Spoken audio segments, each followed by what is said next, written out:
ओं सर्वमंगलमंगल्ये शिवे सर्वार्थसाधिके शरण्ये त्र्यंबके गौरी नारायणी नमस्तुते। सृष्टिस्थितिविनाशानां शक्तिभूते सनातनी गुणाश्रय गुणमये नारायणी नमस्तुते। जय बड़ माয়ের জয়, জয় মহাদেবী মহামায়ের জয়। প্রত্যেকের জীবন সুন্দর হোক, আনন্দময় হোক। প্রত্যেকের কর্মজীবন, সংসার জীবন বা বৈবাহিক জীবন সুস্থ, সুন্দর, আনন্দময় হোক। শ্রী শ্রী পদ্মাবতী মা এবং বড় মায়ের কাছে এই প্রার্থনা করি। আজকের রাশিফল নিয়ে আমি পরিতোষ দে, জ্যোতিষ আচার্য পরিতোষ দে চ্যানেলে উপস্থিত হয়েছি। প্রত্যেককে অসংখ্য অসংখ্য ধন্যবাদ। যারা সাবস্ক্রাইব করেছেন তাদেরকে অসংখ্য ধন্যবাদ। আজ এর নতুন জিনিস শেখাবো যা আপনারা ঘরে দেখবেন অঙ্ক করে যে আপনাদের কেমন যাবে। কেন শনিদেব সরেছে বা শনিগ্রহ সরেছে, এই শনিরা মানে মীন রাশিতে গিয়ে অ্যাকচুয়ালি আপনাদের কতটা ভালো হয়েছে না হয়েছে আজ এবং আগামীকাল দুদিন আমি এই দুটো রকম তথ্য দেব। আজ 16ই চৈত্র, 30শে এপ্রিল রবিবার, তিথি হচ্ছে শুক্ল প্রতিপদ, চন্দ্র মীন রাশিতে রেবতী নক্ষত্রে এবং ওই চন্দ্র বৈকালবেলায় 4:35 চলে যাবে মেষ রাশির অশ্বিনী নক্ষত্রে। আজকে শ্রী শ্রী মৎস্য দেবার বিবাহ। রাহুকাল 4:18:40 থেকে বৈকাল 5:51 পর্যন্ত থাকবে। এই সময় কোনো ধরনের শুভ কার্য, শুভ যাত্রা আমরা করব না, তার আগে বা তারপরে। বোঝা গেল? এবারে এই যে শনি সরে গেল, দেখুন গতকালকে এমন একটা ব্যাপার গেছে, কারো কিছু হয়ে যায়নি, তাই না? শনি কালকে সরেছে 9:44, সরার সঙ্গে সঙ্গে পূর্ণ কালসর্প শুরু হয়েছে। মেষ রাশির 7:30 শুরু হয়েছে। সিংহ রাশি এবং হচ্ছে গিয়ে আপনার ধনু রাশির ঢাইয়া শুরু হয়েছে। আর কুম্ভ রাশির শেষ চরণ, মধ্যচরণ হচ্ছে মীন রাশির, আর প্রথম চরণ হচ্ছে মেষ রাশির 7:30। ঠিক আছে, কালকে সূর্যগ্রহণও ছিল, যদিও ভারতবর্ষে অদৃশ্য ছিল। ভয় পাওয়ার নেই, সতর্ক থাকতে হবে। আমার কাছে একটা ব্যাপার, সচেতন এবং সতর্কতাই হচ্ছে আসল। আজকে এই যে শনি সরে গেল, শনি যে নক্ষত্রে গেছে সেই নক্ষত্র আপনার জন্যে ভালো, বা আপনার যে জন্ম নক্ষত্র আছে তার সঙ্গে শনির মানে মেলামেলি করলে আপনি বুঝতে পারবেন আপনার যে শনিদেব ভালো করছে না খারাপ করছে। শনি, ভালো করে শুনবেন, শনি যে নক্ষত্রে থাকবে, ধরুন শনি এখানে পূর্ব ভাদ্রপদ নক্ষত্রে থাকবে, ঠিক আছে? এই পূর্ব ভাদ্রপদ নক্ষত্রে শনি যখন থাকবে, তার বা যে নক্ষত্রেই থাকুক সেই নক্ষত্রকে লিখবেন জাতক বা জাতিকা, মানে আপনার জন্ম নক্ষত্র, অর্থাৎ চন্দ্র যে নক্ষত্রে বসে আছে সেই নক্ষত্রটাকে লিখবেন। তারপরে কি করবেন, তার সঙ্গে 12, অর্থাৎ 12টা রাশি 12 সংখ্যা দিয়ে যোগ করবেন, 3টে পরপর যোগ করবেন, যোগ করে 8 দিয়ে ভাগ করবেন। কি বললাম? শনির জন্ম নক্ষত্র, আপনার নিজের জন্ম নক্ষত্র যেটা হচ্ছে যে চন্দ্র যে নক্ষত্রে বসে আছে, ঠিক আছে, আর যেটা হচ্ছে গিয়ে আপনার ওই যোগফল 12 দিয়ে করবেন, যোগ করবেন, করে যোগফল করে 8 দ্বারা ভাগ করবেন। যে সংখ্যাটা অবশিষ্ট থাকবে সেই সংখ্যার যে বর্ণ নির্দেশ করবে এবং বর্ণ নির্দেশ করার পরে ফলও নির্দেশ করবে।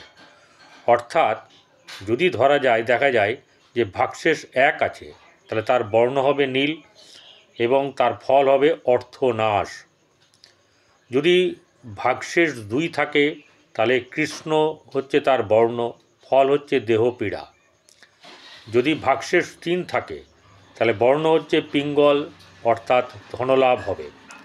চতুর্থ যদি 4 ভাগশেষ থাকে তাহলে বর্ণ হলো লৌহ বা লোহা, ফল হচ্ছে সর্বসুখ। যদি 5 থাকে ভাগশেষ তাহলে বর্ণ হলো তাম্র, ফল হচ্ছে ধনলাভ। 6 বর্ণ যদি ভাগশেষ থাকে তাহলে হচ্ছে শুভ্র বর্ণ, ফল হচ্ছে রাজপূজা। 7 বর্ণ যদি হয়, 7 যদি সংখ্যা ভাগশেষ থাকে তাহলে তার বর্ণ হলো পাষাণ, ফল হচ্ছে মৃত্যুবধ। 8 ভাগশেষ হলে বা যদি 0 ভাগশেষ হয় তাহলে বর্ণ হবে মর্কট, ফল হবে শোক। এইবারে আমরা দেখে নেব যে কোন গ্রহ কোথায় অবস্থান করছে সেই হিসাবে ফল। এবারে রেবতী নক্ষত্রে গেছে। রেবতী নক্ষত্র হচ্ছে বুধের নক্ষত্র, শেষ নক্ষত্র। 27টা নক্ষত্রের শেষ নক্ষত্র হচ্ছে রেবতী। সেখানে আজকে চন্দ্র অবস্থান করছে মীন রাশিতে, এবং সেখানে অবস্থান করছে এই চন্দ্র ছাড়াও রবি, তারপর হচ্ছে বুধ, শুক্র, শনি, রাহু, এই এতগুলো গ্রহ ওখানে আছে। অর্থাৎ চন্দ্র ছাড়া রবি, বুধ, শুক্র, শনি, রাহু, তাহলে 5 আর 1 6টা গ্রহ ওখানে বসে আছে। তার এই মীন রাশিতে এতগুলো গ্রহ বসে থাকলে তার কি ফল হবে। এবং রেবতী নক্ষত্র বুধের নক্ষত্র, বুধ ওখানে নিচস্থ, কিন্তু বুধ ওখানে নিচস্থ হয়ে গিয়েও দারুণ ফল দিচ্ছে। কীরকম? সেটা হচ্ছে, এগুলো হচ্ছে ভগবানের আশীর্বাদ। সেখানে হচ্ছে শুক্র বসে আছে তুঙ্গ হয়ে, তার বন্ধু হচ্ছে বুধ। তাহলে শুক্র যদি তার নিচস্থ থাকতো তাহলে আলাদা ব্যাপার হয়ে যেত। শুক্র উচ্চস্থ আছে, তার ফলে কি হচ্ছে, বুধের নিচ রাশি হলেও সেখানে হচ্ছে গিয়ে নিচ ভঙ্গ রাজযোগের ফল দেবে। বোঝা গেল? তাহলে আমার আজকের দিনটা কিন্তু অনেকেরই ভালো যাবে, এটা সর্বক্ষেত্রেই আমি বলে রাখলাম। যার বুধ খারাপ তার ভালো যাবে না। বুধ যদি বাজে নক্ষত্র থাকে, চন্দ্র যদি বাজে নক্ষত্র থাকে, ঠিক আছে, তাহলে তার ভালো আজকে সেরকম ধরনের হবে না। কি হতে পারে ফলাফলটা আগে বলে দিই। সেটা হচ্ছে বুদ্ধির বৈকল্য, ঠিক সময়ে উপস্থিত বুদ্ধি ঠিকভাবে কাজে লাগানো যাবে না, সিদ্ধান্তহীনতায় ভোগার ব্যাপার, এই রকম কিছু ঘটনা ঘটবে যেটা ভাবতে পারেননি। তাহলে শুরু করে দিই। মেষ থেকে মীন কেমন যাবে দিন। মেষ রাশির জাতক জাতিকাদের আজকে রাশিপতি রাশি যে চন্দ্র, সে তো দ্বাদশে বসে আছে। তো দ্বাদশে বসে অতগুলো গ্রহের সঙ্গে বসে আছে, তাহলে তার চাপ থাকবে কিনা বলুন। তাহলে দ্বাদশে বসে থাকলে ব্যয়স্থানে বসে আছে, এবং ব্যয়স্থানে কিন্তু অনেকগুলো গ্রহ বসে আছে। দ্বিতীয়পতি তুঙ্গ গ্রহ, সেও দ্বাদশে বসে এবং বৃহস্পতির সঙ্গে ক্ষেত্র বিনিময় করেছে। তাহলে হাজার হলেও অর্থ আপনার কাছে আসবে, অর্থ আপনার কাছে আসবে। আজকে কোনো বাজার ফাজার করা বা কোনো কিছু কেনাকাটি আপনার হবে। আপনার যেটা হবে সেটা হচ্ছে যে আপনার এই ব্যবসা বাণিজ্য, তারপরে কর্মলাভ, এসব ব্যাপারে আমি ধীরে ধীরে আসছি। প্রথম হচ্ছে যে আপনার অর্থলাভ হওয়ার সম্ভাবনা আজকে আছে, হবে। এবং যেটা হচ্ছে গিয়ে আপনার আত্মীয় স্বজনের সঙ্গে, পরিবারের সঙ্গে সম্পর্কের একটা শুভ ব্যাপার থাকবে।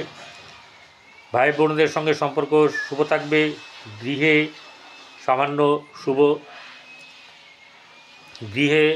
সামান্য শুভ যাবে, কিন্তু সন্তানের ক্ষেত্রে শুভ যাবে। প্রেমের ক্ষেত্রেও কিন্তু আজকে সামান্য কিছু রদবদল বা হেরাফেরি বা একটু অন্য ধরনের কোনো কিছু ঘটনা ঘটবে। যেহেতু শনি সরে গেছে, শনির দৃষ্টি নেই, কোনো একটা কিছু ঘটনা ঘটবে যেটা কিন্তু খুব খারাপের দিকে যাবে না, চালাকি হবে। এবারে আপনার ষষ্ঠপতি বুধ, সেও বসে আছে দ্বাদশে তুঙ্গ হয়ে, এই তুঙ্গ গ্রহের সঙ্গে, অতএব খারাপ ফল দেবে না। প্রতিষ্ঠার জায়গাতেও কিন্তু আপনাদের জায়গা ভালো হবে, ঋণ শোধের ব্যাপার হবে। চলে আসবো, ঋণটা শোধ করবেন কিন্তু মঙ্গলবার করে। যাদের ঋণ আছে তাদেরকে বলি ঋণ শোধ করবেন মঙ্গলবার। ব্যবসা বাণিজ্য শুভ আছে, ব্যবসা বাণিজ্য বা দাম্পত্য জীবন দুটোই কিন্তু আপনাদের জন্য শুভ। ভাগ্যভাব শুভ যাবে, কিন্তু ভাগ্যভাব শুভ গেলেও কিন্তু একটু লড়াই থাকবে, কোনোটা সহজে হবে না। কর্মক্ষেত্রের জায়গায় শুভভাব থাকবে, কিন্তু কর্ম যদি বাইরে থাকেন, কর্ম বাইরের দিকে লাভ হওয়ার সম্ভাবনা বা সেরকম ধরনের কোনো ইঙ্গিত আপনারও কিন্তু পাওয়ার যোগ আছে। বৃষ রাশি জাতক জাতিকাদের আর্থিক দিক শুভ যাবে, অর্থ খরচাও কিন্তু আজকে বেশ হবে। গৃহে শুভভাব বজায় থাকবে, সন্তানের ক্ষেত্রে শুভ, এবং হচ্ছে গিয়ে আপনার প্রেমের ক্ষেত্রেও শুভ যাবে। ব্যবসা বাণিজ্য শুভ, ব্যবসা বাণিজ্যে উন্নতি আছে। ভাগ্যভাব শুভ যাবে, ভাগ্যভাব নিয়ে অতটা চাপের ব্যাপার নেই, কিন্তু আপনার কর্মক্ষেত্রের জায়গাতে অতীব শুভ, কর্মক্ষেত্রের জায়গায় অতীব শুভ, কোনো না কোনো দিক থেকে আপনার জন্যে সুখবর নিয়ে আসবে এবং কোনো না কোনো দিক থেকে আপনি লাভ সফলতা পাবেন। মিথুন রাশি, মিথুন রাশি জাতজাতিকাদের আর্থিক দিক থেকে শুভ গেলেও তার মন মানসিকতার দিক থেকে চাপ থাকবে, মেজাজ হারাবেন। এই মেজাজ হারানোর থেকে যদি সাবধানে থাকতে পারেন, কিন্তু আপনার দিনটা আজকে আপনার। গৃহে শুভভাব বজায় থাকবে, সন্তানকে নিয়ে সুন্দর থাকবেন, এবং আপনার যেটা হচ্ছে গিয়ে প্রেমের ক্ষেত্রেও শুভভাব বজায় থাকবে।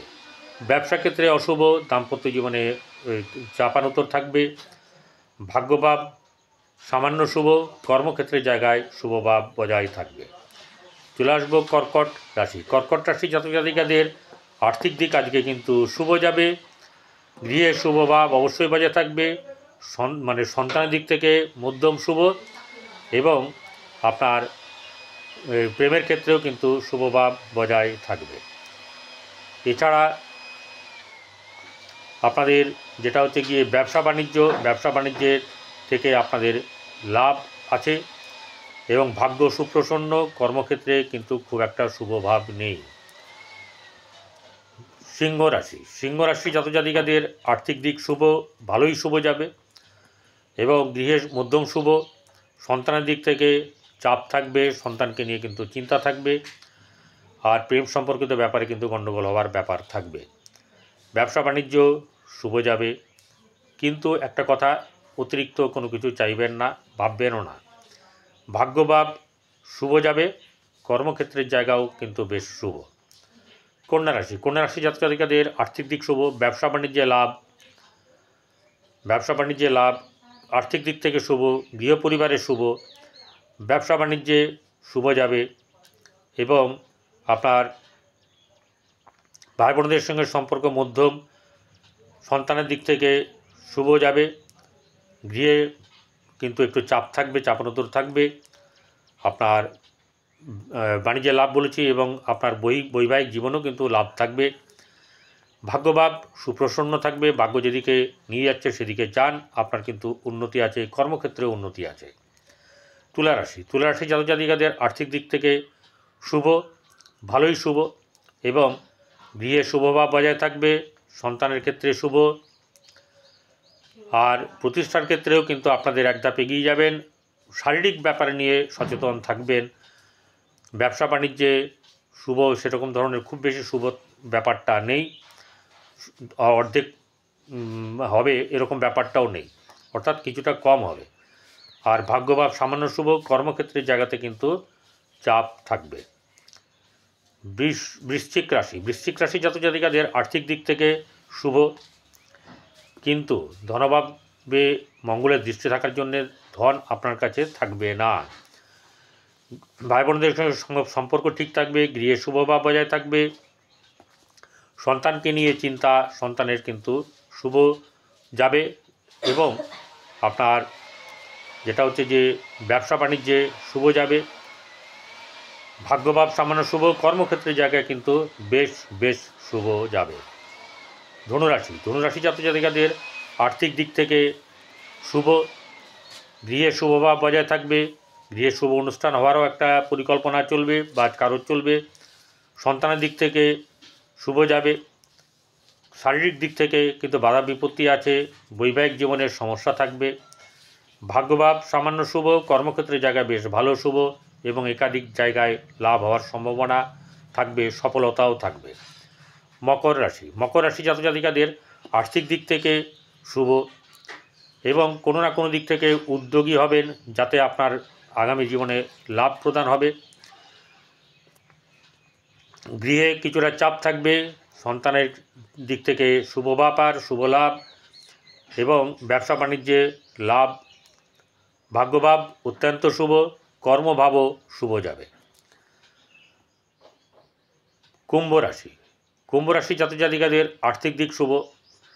কুম্ভ রাশির শেষ চরণ শুরু হলো 7.5 তো কুম্ভ রাশির ক্ষেত্রে আর্থিক দিক থেকে শুভ যাবে। ভাই বোনদের সঙ্গে সম্পর্ক শুভ, গৃহে চাপ থাকবে, আর আপনার ব্যবসা বাণিজ্যে শুভ যাবে, ভাগ্যভাব শুভ, এবং ভাগ্যভাব ভালোই শুভ। কর্মক্ষেত্রের জায়গাও কিন্তু শুভভাব বজায় থাকবে। মীন রাশি, মীন রাশি জাতক জাতিকাদের আর্থিক দিক থেকে শুভ যাবে। গৃহে চাপ থাকবে বা সম্পর্কের ক্ষেত্রে কিছুটা টানাপোড়েন আত্মীয়দের সঙ্গে হতে পারে, সম্ভাবনা বেশি। এবং গৃহেও কিন্তু কারোর সঙ্গে মনোমালিন্য বা একটুখানি জোর খাটানোর ব্যাপার থাকবে। আপনার সন্তানকে নিয়ে চিন্তার ব্যাপার থাকলেও খুব একটা বেশি চিন্তা করতে হবে না।